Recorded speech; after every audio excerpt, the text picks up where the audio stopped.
The citadel crumbled behind them, its obsidian spires collapsing into the barren ground with a groan that reverberated through the land. The air, once thick with oppressive weight of the shadow, began to thin, carrying the faintest hint of a cool breeze. For the first time since crossing the veil, the group could breathe deeply, free of the cloying sense of despair that had followed them. The land stretched out before them, still scorched and lifeless in many places, but showing faint signs of change. Here and there, cracks in the blackened earth revealed shoots of green, defiant bursts of life, reclaiming the scarred landscape. Above them, the sky shifted from an ominous crimson to a deep, velvety purple, streaked with the first stars of twilight. The light was soft, almost tender, like the hesitant touch of dawn after a long night. "It's done," Lyra said, her voice quiet and measured. Her runed staff still glowed faintly, though the light flickered as if mirroring her exhaustion. She stared at the horizon, her sharp eyes taking in the slow but undeniable healing of the land. "The chains have bound him. Nevermore cannot rise again." "But the shadow remains," Rordan said, his skeletal form outlined by the faint green glow of his staff.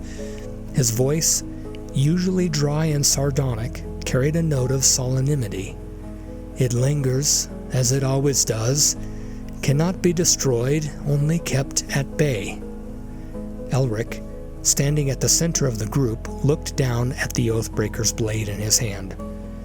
Its golden light, once brilliant and fierce, had dimmed to a faint, steady glow, like the last ember of a dying fire. He tightened his grip on the hilt, feeling the warmth in his chest, pulsing in quiet rhythm with the blade.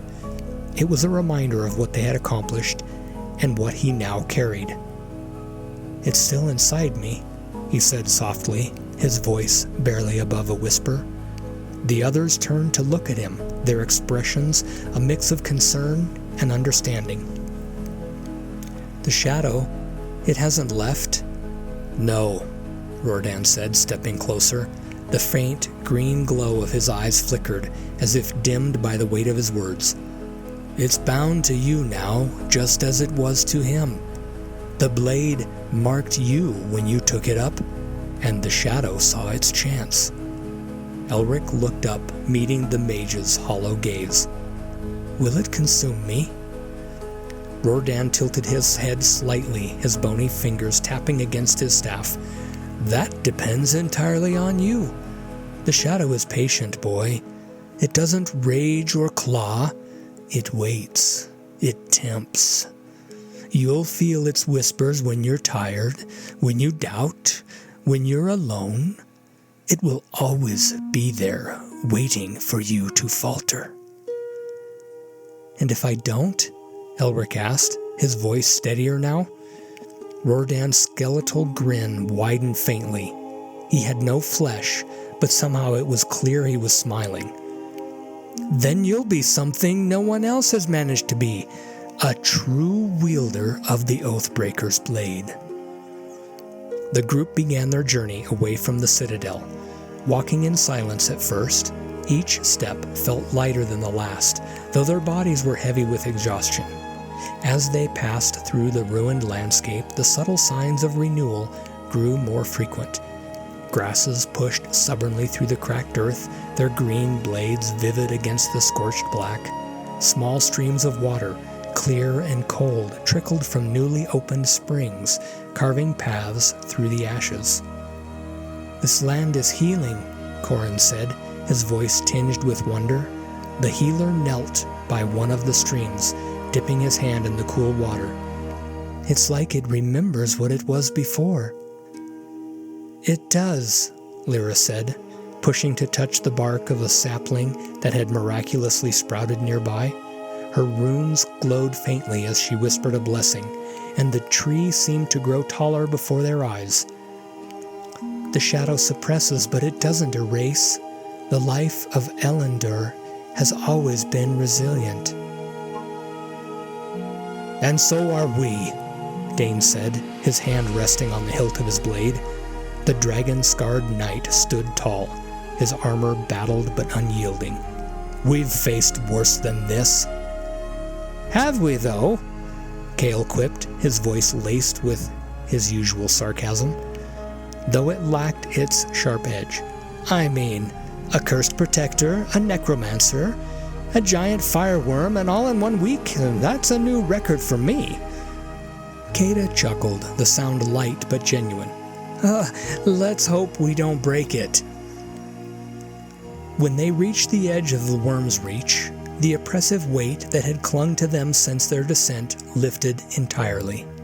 The forest, once twisted and suffocating, had transformed.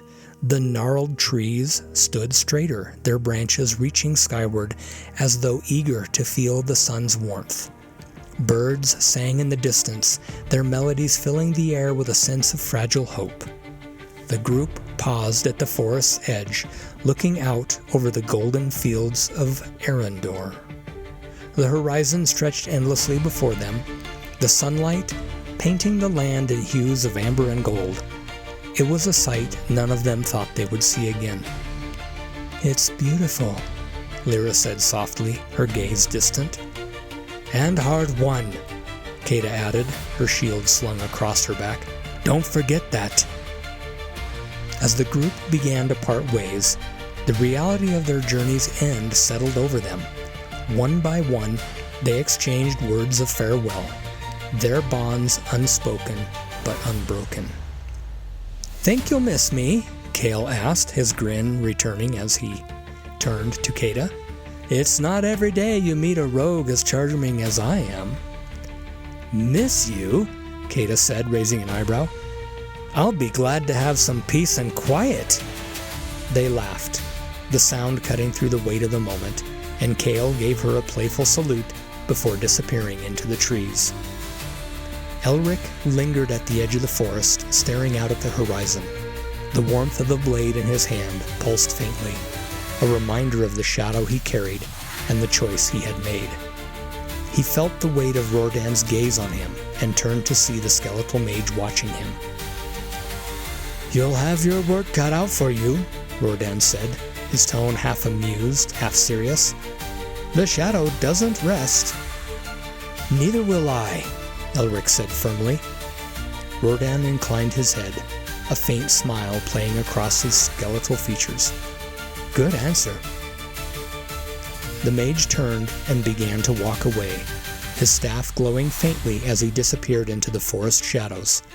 Elric watched him go, then turned back to the horizon. He thought of Thornmere, of the life that he had left behind. The boy who had once leaned against the village well, content in his small world, was gone.